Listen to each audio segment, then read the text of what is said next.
America అధ్యక్షుడు Trump కంటే రెండాకులు ఎక్కువే చదివినట్టున్నారు ఆయన సలహాదారు. అందుకే భారత్ పై నోరు పారేసుకోవటం ఆపలేదు. White House adviser Peter Navarro గురించే ఈ ఉపోద్ఘాతం. అసలు ఏ రోజుకైనా భారత్ అమెరికాతో చర్చలకి రావాల్సిందే అంటూ ప్రగల్భాలు పలుకుతున్నారు ఆయన.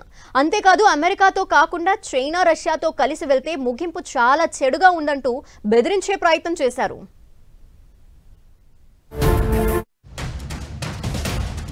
ట్రంప్ ఆపేశాడు, నవారో కంటిన్యూ చేస్తున్నాడు.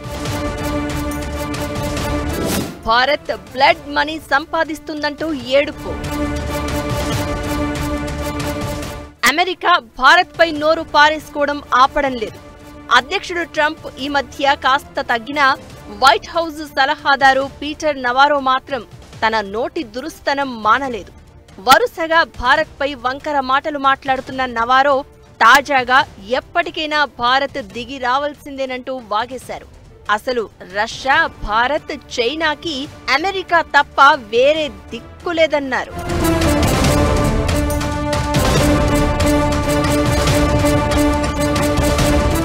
ఇలా నోటికి వచ్చినట్లు మాట్లాడి సుంకాలతో బెదిరించబట్టే భారత్ అమెరికా వార్నింగ్స్ ని లైట్ తీసుకుంది.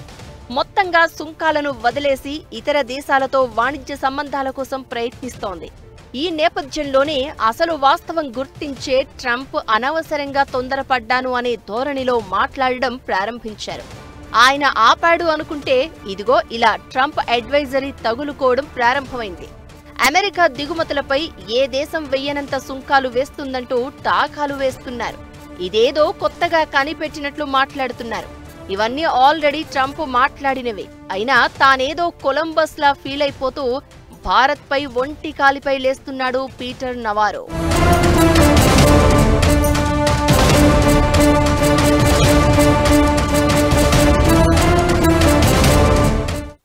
రష్యా నుంచి క్రూడ్ ఆయిల్ కొనడం బ్లడ్ మనీతో సమానమంటూ దొంగ ఏడుపులు ఏడుస్తోన్న నవారో అమెరికా యుక్రెయిన్ కి ఆయుధాలు విక్రయించి ఆర్జిస్తున్న డబ్బుని ఏమంటారో కూడా చెప్పాలి.